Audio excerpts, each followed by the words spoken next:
This is Nathan Young, founder and author of How to Be Second. And this is 1 Second, a React style conversation between two people with wildly different identities. A second, plans, systems, management, gets it done type of person, and what we call a natural one I see, one of those in the clouds, ideas, visionary entrepreneur type people. Each person is given a question before the start of the show. We hit record and we see how two people with different identities react.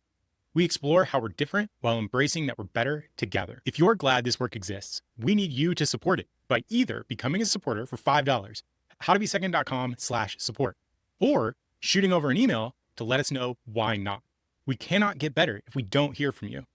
On to the show. All right, Nathan, this is a funny question because right before we hopped on this call, I was having a conversation with someone else and they said, Mondo, do you still think you know everything? And I was like, no, I'm not that arrogant anymore.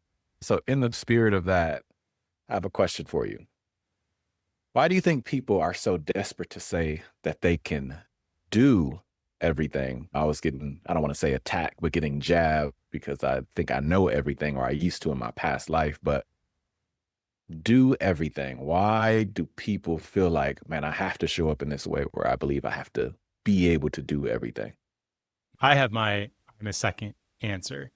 And my I'm a second answer is because I need to be able to do everything because that is safe. It is risky for me to ever admit that I might not be able to do something. I don't like the idea of limiting my opportunities. And I'm a person who is easily inspired by the ideas and dreams of other people. And that naturally means that I don't necessarily have as many of my own.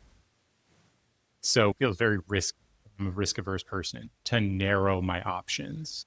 And so the phrase, I can do that, is actually kind of a core thing for me as a second. Also, that phrase keeps me very safe. Like, I won't say that I can do everything, partially because I kind of feel like I can. Figure it out muscles are gigantic. And I work them all the time. I am genuinely curious. So when someone says, can you do this? I think about it and I'm curious and I get interested because they want a thing done, and that kind of inspires me, and they present me this little challenge and I'm inspired by challenges, and I'm like, I can figure that out. And so I want to say that I can do everything, also because it's very safe, because basically what that means is maybe someone near me is willing to reward me and take care of me and provide me some safety for the sake of figuring that thing out for them. Like if it's a business owner or they have money and what they need is somebody to figure it out, I'm like, well, yeah, I can do that.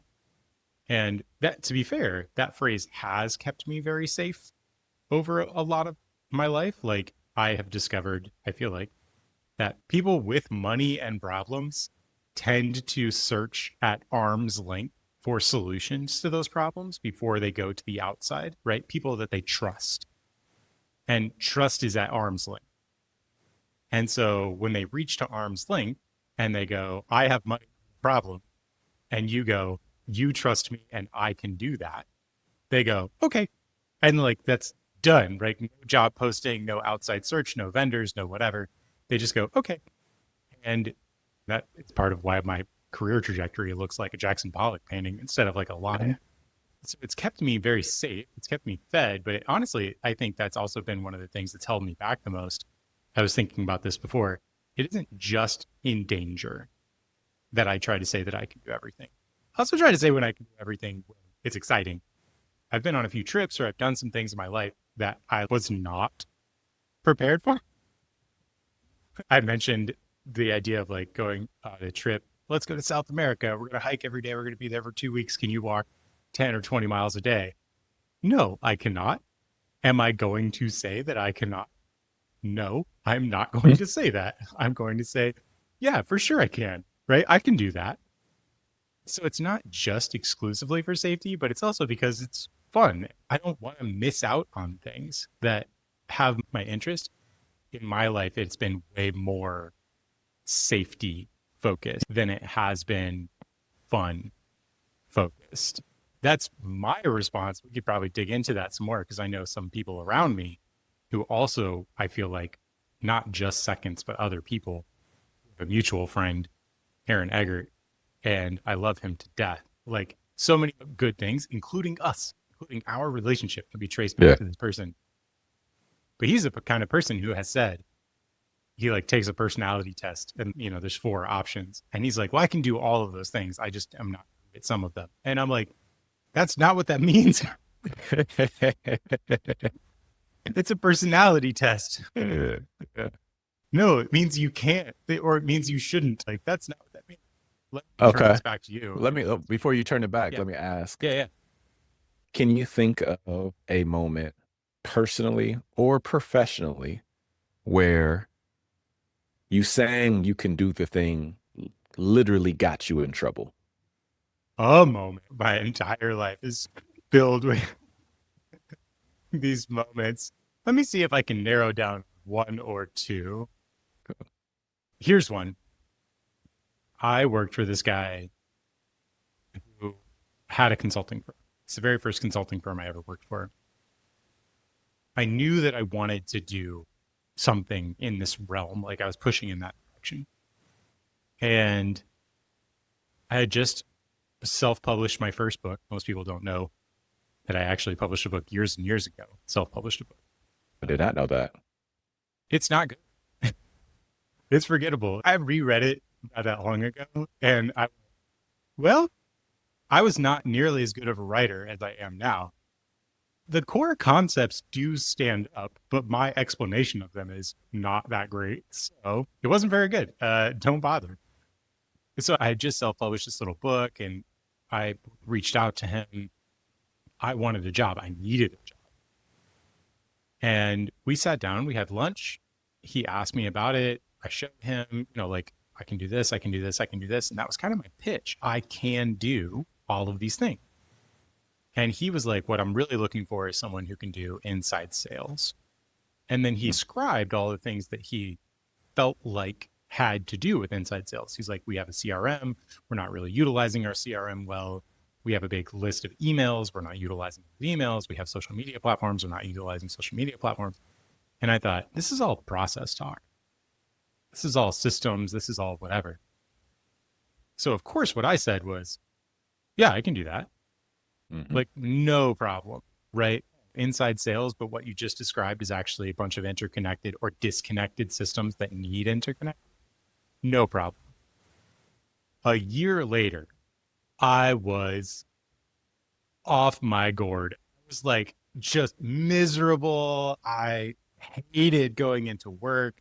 I didn't like this guy. I really didn't like my job, because what I discovered was, yes, I guess I could do that. He had described some of the tactical things to me, but he really did actually want an inside sales person. Really did want someone who could pound the phones 40 or 50 times a day. He really did want someone who was going to be an account manager or a follow-up person. You have to follow up with people 6, 7, 27 times. And like, I'm not cut out for those things. Yeah. I can't do that. You know what? I could probably satisfy in a desperate situation, but it's not what I do. I guess I can do that, but that is not what I do. And so it was a real miss on my part to have said, I can do that. Even to have figured it out, it has a silver lining. I did help him land the largest client in the company's history. Okay. Suffice. I didn't do it on my own, right? I got him into the conversation, and he navigated the deal, closed the deal, but I got him that conversation. It was the only one that I was able to. It was a satisfy situation, and it taught me a lot of things, but I messed up. When I said I can do this, I was wrong. Okay. All right. That's fair. I'll contrast that, because in my journey, I think it was more of a external responsibility and an extreme agreement to something somebody told me once. So let me unpack that a little bit. So I remember probably like a year or two into my entrepreneurial journey, and I might have told this story before. There's this gentleman at the time, one of the most recognizable seasoned CEOs in the St. Paul, Minneapolis sphere. He just had the story from hustle, grit, and grind early on, had very little, and he ended up being the CEO of like 3 different public companies over the course of his lived experience. And the first conversation I had, one of the things that he told me was, Mondo, I just want you to know that if I don't teach you anything else, believe that none of these CEOs who are running these companies or these millionaires or billionaires, none of them are quote unquote smarter than you. They didn't get there because of their intellect and like they're rocket scientists and you can't understand rocket science. And because of that, you can't be a CEO. He's like, that's not their gifts. And I was like, oh, bet. Well, if you're at this top seat and you're telling me never fear somebody's intelligence, and I'm gonna own that. And so because of that, matching what he said as a successful business person and the expectation I had for myself, and maybe just this external weight of, Mondo, you are the talented Black guy in the community who is supposed to be successful. There's nothing that you should not be able to do or accomplish in this world. And so when I merged those two things together, if somebody was like, well, can you do this thing? Well, of course, right? Yeah, yeah. Rather I figure it out or I know somebody who can figure it out, tag me in, coach. And so rather it was the right degree of arrogance or not, like I just truly believed, similar to you, that if somebody says, can you do this thing? If you say yes, step in the door. If you say no, I'm going to ask the next person. I was always willing to say yes. So I think we are in alignment with that. But what I learned over time was in many areas, I cannot do that thing. That's not my expertise. And something that you talk about a lot, like what brings you energy. I recognize like there's a lot of things that drain me so much that I will refuse to do those things any longer. I have to go find somebody else to do this work because it's not for me. And so, yeah, that's where I sit on that today. That very last thing you just said is super important because it basically was the story that I just told of being like, I could do this and then discovering that I couldn't. And even that shining star of being like, okay, well, I did successfully capture this one, right? This big client. But what I discovered was that like I was miserable. Yeah. And so was it worth it? I would say now the answer is no. I understand that there's danger sometimes, right? I'm the first person to say stuff like that because I understand how risk averse I tend to be. I've talked about how I'm working on, I'll never escape that part of my body. I keep saying I can do that. But you just said, well, you can do it. The thing is, eventually you're going to have a conversation with your body, and your body is going to say, yes, skill wise, you can, but I'm not interested in showing up anymore, and I am your body. And your mind or your scarcity or your whatever, something in your brain is going to be like, body, we can do this. And your body is going to be like, it's so cute that you think you will ever win an argument against me.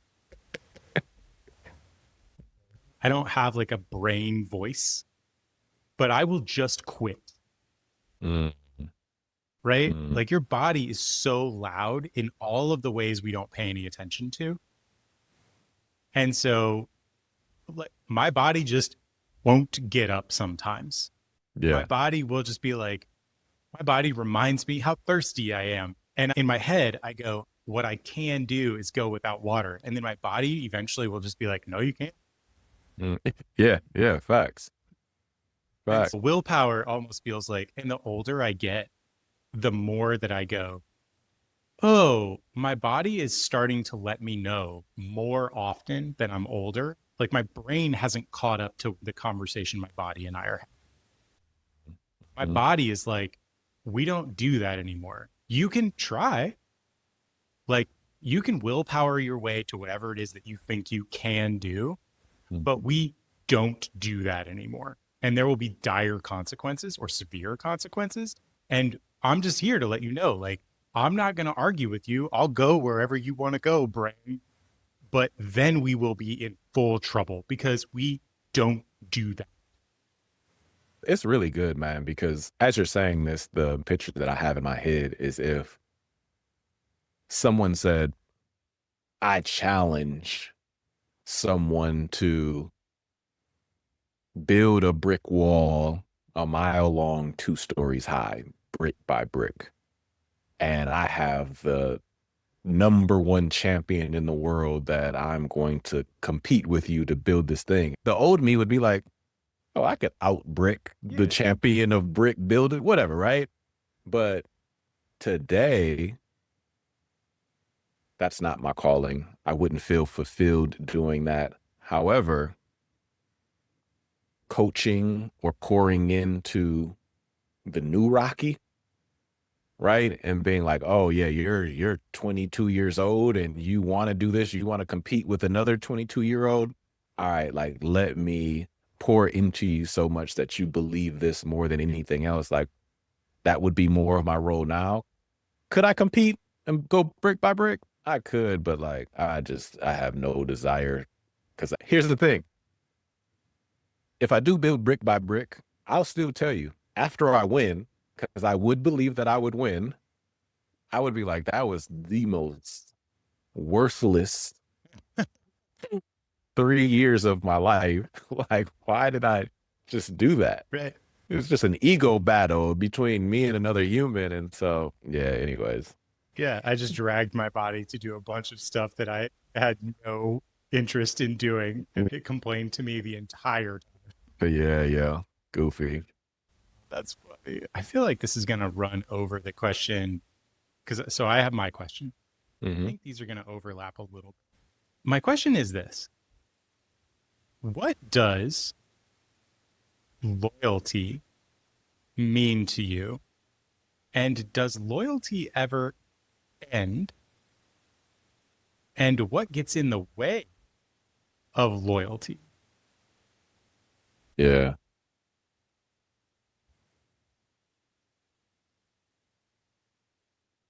I was watching a snippet on YouTube yesterday, and there was a podcast that I would tap into sometimes just to like pass time by, and it was Gilbert Arenas, former pro basketball player. He had a sports podcast, him and like 4 of his buddies, and the conversation that he was having yesterday on this other podcast was about how he fired his whole cast and he's starting over with a new squad essentially. Wow. And they were like asking him, yo, what's that about? And so I kind of like I'm using that as a proxy because whatever Gilbert's response was is his response. But then the question becomes, is he being loyal or disloyal to like fire his previous cast that got him to that point to go do the next thing? Yeah. And I feel like there's actually a lot of gray area in that for me, because on one side, I do believe in the statement, what got you here won't get you there. And so that can mean that the team that has surrounded you won't get you to the next place, but it can also mean the team that's surrounding you won't get you to the next place sitting in the seats that they're currently sitting in. Yeah. You may have to rearrange the squad a little bit and bring some more people in. But if I have a second in command who I know has never scaled a company, they may feel like I am being disloyal if I'm like, I need to put you in another seat so I can bring in Nathan. The reality is that is probably a necessary next step if we want to scale the thing. So the gray area is, am I being loyal or disloyal? Right. And so I don't necessarily have a right answer.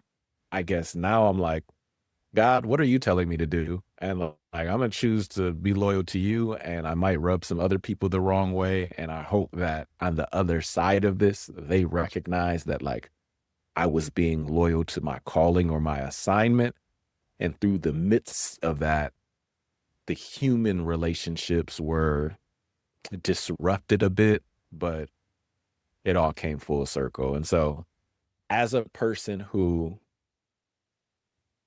is called to quote unquote lead, making hard decisions is the real thing.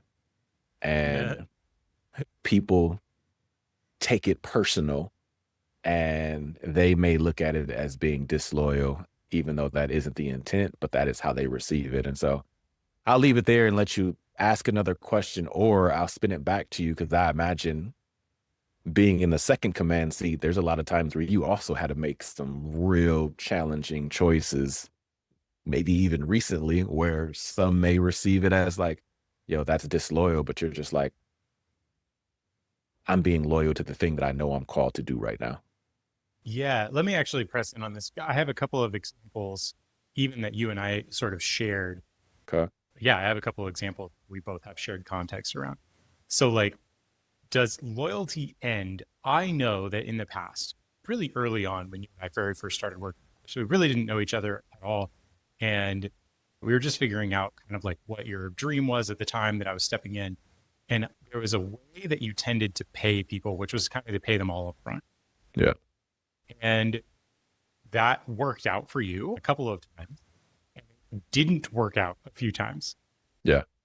I basically walked in and I was like, as a process person, stop doing this. This does not need to be the process, the end. That'll be the end of the process as long as I am around. Please, can we agree on this? Yeah. The thing that hit me to ask about that now, I've never actually asked this question to you before. Did that behavior break any feeling? Did you feel betrayed? Did you feel like you still had any loyalty to that person on any level? And I don't even know who that person is. Like, I don't have names and whatever. I don't know who we're talking about. I just saw the transactional reality, right? Yeah. And so I would ask that, like, how do you perceive loyalty and that human who did that thing now? Yeah. So here's what's interesting. There are actually two very specific humans who I remember that kind of fallout happening. Like, hey, I paid up front. They didn't deliver in the way or at all or disappeared or whatever. Since that happened, when you and I were together, only one of them actually circled back years later. What's interesting about that is there was no apology or repentance for their action in that, as if what they did was okay. And I was like, hmm, okay, Mondo, don't take that personally. They actually asked me in this conversation if I would be willing to show up and think tank some new things. They had an idea or vision for something else. And my response to them was, here's my direction spiritually. Does this align with your direction spiritually? And in short, their response was no. And so, because of that, I would say that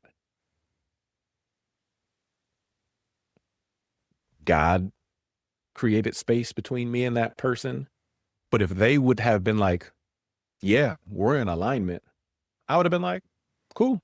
Like, I'll step in and forgive, or down the line, maybe you'll be like, man, Mondo, I messed up some years back. And like, there'll be some reconciliation there. Me personally, my role is to not hold anything over somebody. Even this morning when I was reading Luke, honestly, like I just read like bit by bit. And this morning was like, yo, your call, your responsibility is to forgive 77 times seven, whatever that thing is. And I'm just like, that's my role. And in that, I have to forgive and I have to be loyal to being in service to someone else, even if they treat me wrong.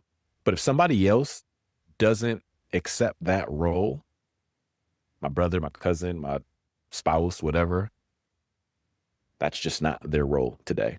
I'll be the advocate to say, maybe you should. Maybe you should still be loyal and continue to show up for that person because it's possible. Let me say this last piece. It's possible that they don't know how to do that because they have never been blessed by a person to do that for them or to them. And so being a model to be like, this is what unconditional love looks like. And when they feel it, they're like, I've never experienced that before, but now I have a new standard on what it may look like to show up as a partner, as a friend, as a business person, as a whatever. But prior to that, their standard just wasn't high enough to like reach that realm. So here's what this is bringing up for me. When I first thought of this question, I was like anchoring to the business context, right? And I would say you've broadened that context, which is part of the reason I enjoy talking to you. Right. Uh, hey, did you know that we're people everywhere we go? Yeah. The thing that's catching is this idea of like the person that you are communicating about or with or whatever, the person you may be asking this question around may know the scale of 10 Mm, that you are operating. mhm. So they may be loyal to the best of their ability, and you understand or are dedicated to the concept in a way that they literally just don't even understand. Might be like, hey, you're disloyal. This was disloyal to me. This violated the loyalty, blah, blah, blah. And they might be like, what are you talking about? Right, right, right. I'm going to jump into that for a second because here's where I would then commend you.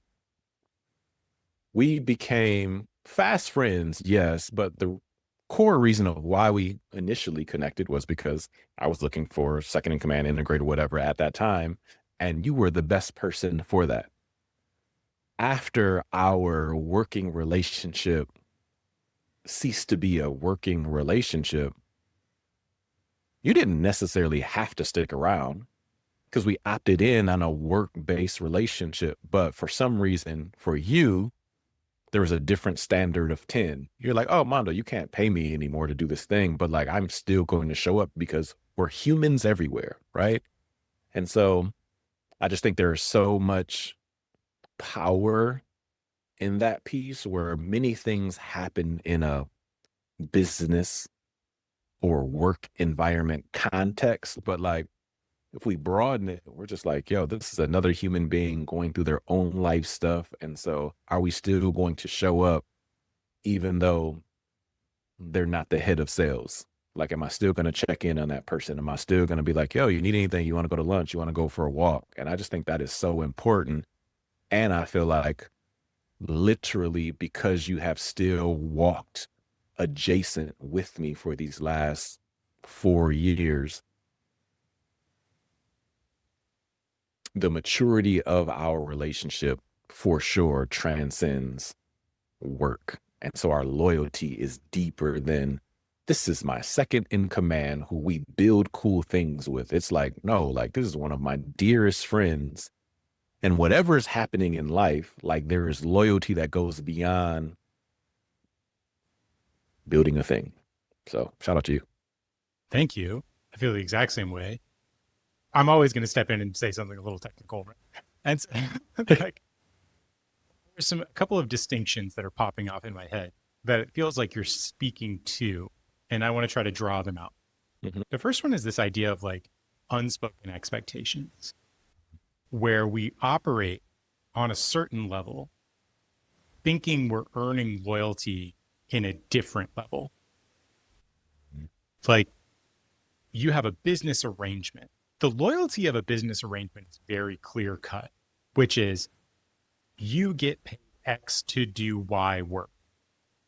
If at any point Y work ceases to be worth X, agreement over. That's incredibly straightforward. That's your Netflix subscription. Mhm. Mhm. I agree to pay you to provide this thing. And when you stop providing that thing, or I stop finding it valuable for that, then it's over. I will cancel my subscription. Mhm. What loyalty do you have to Netflix? Hopefully, zero loyalty. It's just a subscription. That's one level. There is a second level where we are people. And you may have loyalty to someone where you're like, I have loyalty to a belief, or I have loyalty to a person, or I have loyalty to this thing. And you might sign your Netflix subscription, because I feel this way about Dropout TV. I have a Dropout subscription. I am what's called a super fan, which means I pay more and get nothing else. And literally, I've just opted in to pay more for no reason. My service is not better. I get literally nothing else. I say that about people who are How to Be Second supporters. I'm like, this provides no benefit. All it does is make sure that How to Be Second exists in the world. If you give us $5, or if you tell us why not, like, it doesn't change your experience of How to Be Second at all. That's the promise, is you give me $5, the end. There is loyalty to the transaction. And that's where loyalty stops. And it should stop. It is healthy for that transactional loyalty to cease the transaction. There is another level of loyalty, which is the personal loyalty. I've heard so many times people be like, I've served the company for 25 years and this is what I get. And this is happening in mass in our world right now, where people are being laid off no matter what they've done. Oh, the company is changing directions. And so we laid off 1,000 people, we laid off 10,000, whatever. And there are people who are having this moment of being like, wait a minute, I thought that I earned some loyalty. I gave you my loyalty. I thought I earned loyalty. And the reality is there's an unspoken expectation here of, no, our loyalty was because Y work is valuable, we will pay X for said work. That value has ceased to function. And so the agreement is gone. That's the entirety of that loyalty. The thing that they're frustrated about is they thought they were unspoken expectations, probably. They thought they were building human to human loyalty. Yeah.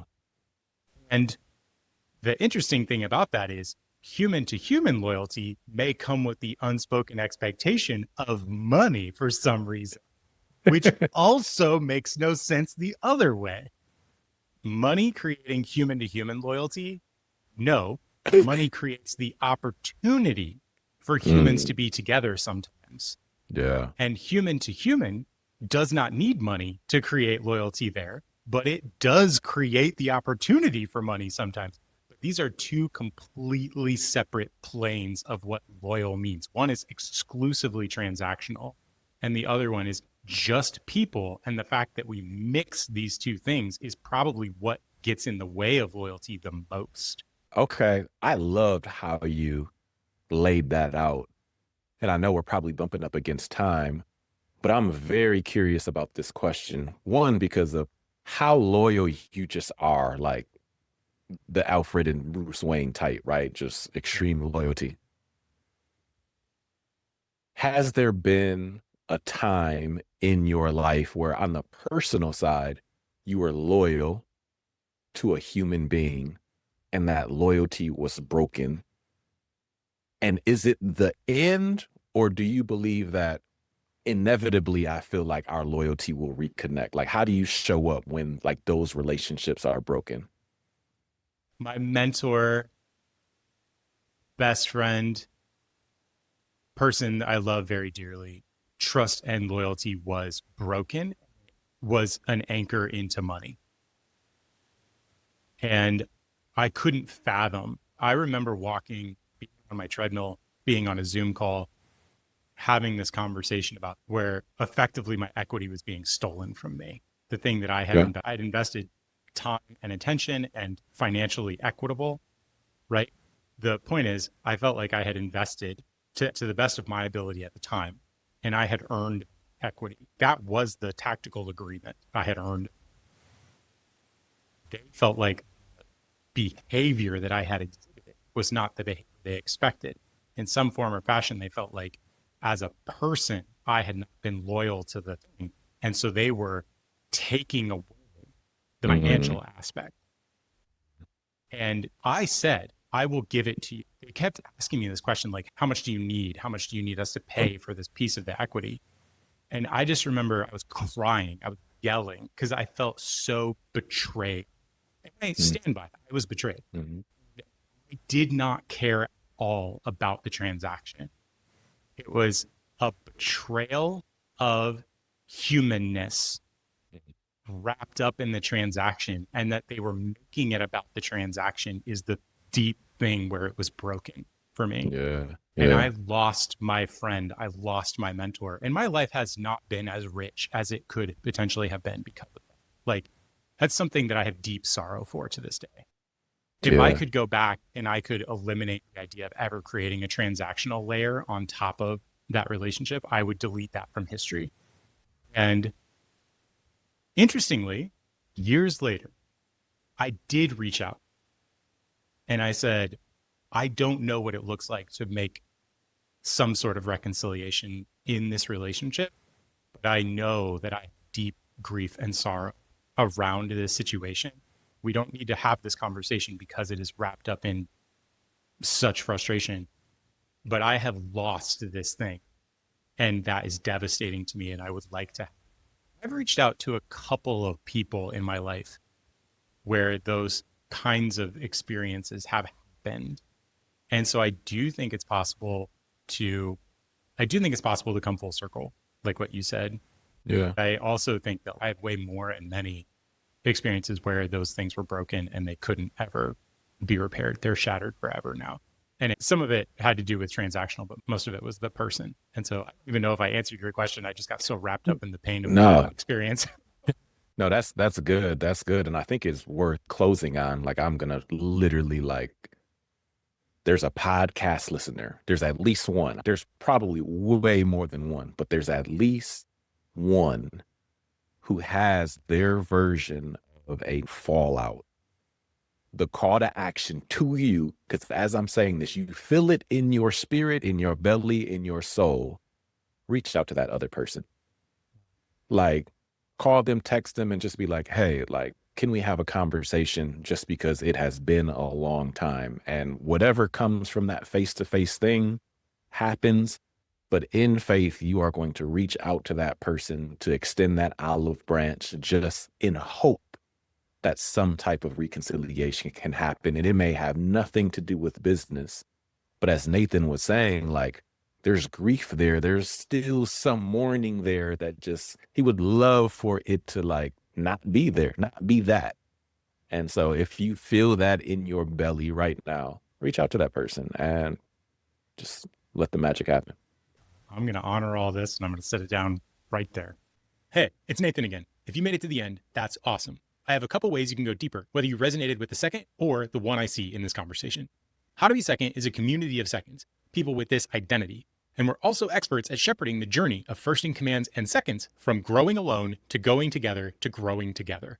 Either way, you should join our email list at howtobesecond.com/email. If you resonated with the second in this conversation, we have a ton of resources for you, like our community, our book, our guide system for seconds, our assessment, coaching, meetups, even a professional development platform with job postings from our partner companies. If you resonated with the one I see, we support your growing alone, going together, and growing together journey with coaching with a natural second, our matchmaking not recruiting service, where we help first in commands find their right fit second, and coaching for already connected first and seconds to keep you growing together. Finally, if you're inspired by what we're doing here, you can support How to Be Second at howtobesecond.com/support. Thanks again. I'm looking forward to our next conversation.